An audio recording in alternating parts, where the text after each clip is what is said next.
বছর যেতে না যেতেই নদীতে বিলীন হতে শুরু করেছে নোয়াখালীর হাতিয়া ও সুবর্ণচরের উপকূলীয় সুরক্ষা বাঁধ। ৪০ কোটি টাকার বেড়িবাঁধের এমন দশায় আতঙ্কিত উপকূলবাসী। অভিযোগ, অপরিকল্পিতভাবে নির্মাণ করায় স্রোতের তোড়ে ভেঙে যাচ্ছে বাঁধ।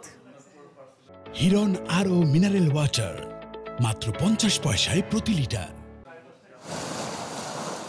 নোয়াখালীর হাতিয়া উপজেলার চানন্দি ইউনিয়নের হাজিগ্রাম।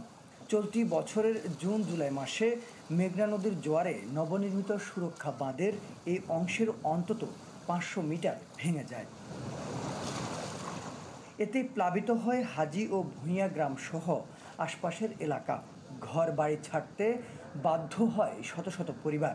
পুরো বর্ষা মৌসুমে সুরক্ষা বাঁধের 9 থেকে 10টি অংশে ভাঙন ধরে। অনেক জায়গা ভরে গেছে খানাখন্দে। আস্তে আস্তে নদী এত দ্রুত ভাঙতেছে, বেরিয়ে পর্যন্ত 1 বছর মাথায় আধা কিলোমিটার ভাঙে এ পর্যন্ত বেরিয়ে পর্যন্ত ভেঙে গেছে। এখানে বাজার আছে, বাজার থেকে আপনার দোকানটা সবগুলো পড়ে যাচ্ছে। আর একটা ব্রিজ আছে, ওখানে ব্রিজটাও পড়ে যাচ্ছে, মানুষের যাতায়াত বন্ধ যাচ্ছে, কোনো গাড়ি চলাচল করতে পারতেছে না। অথচ 40 কোটি টাকা ব্যয়ে উপকূলীয় সুরক্ষা বাঁধটি তৈরি করা হয় মাত্র 1 বছর আগেই। হাতিয়ার টাঙ্কির ঘাট থেকে সুবর্ণচরের মোহাম্মদপুর ইউনিয়ন পর্যন্ত 24 কিলোমিটার এই বেড়িবাঁধ প্রকল্পটি বাস্তবায়ন করে পানি উন্নয়ন বোর্ড, যা অপরিকল্পিতভাবে নির্মাণের অভিযোগ গ্রামবাসীর। এটা কতটুকু পরিকল্পিত? যেখানে নদী থেকে আধা কিলোমিটার দূরে বেড়িবাঁধটা নির্মাণ করা হয়েছে, 6 মাসও লাগে না এই বেড়িবাঁধটা আবার ভেঙে যায়। সরকারের কাছে আমাদের আবেদন থাকবে, সাইডে বস্তা বলক যেটা দেওয়া লাগে মজবুত হয় ওইভাবে দিয়ে আমাদের এই বেড়িটা নির্মাণ করে।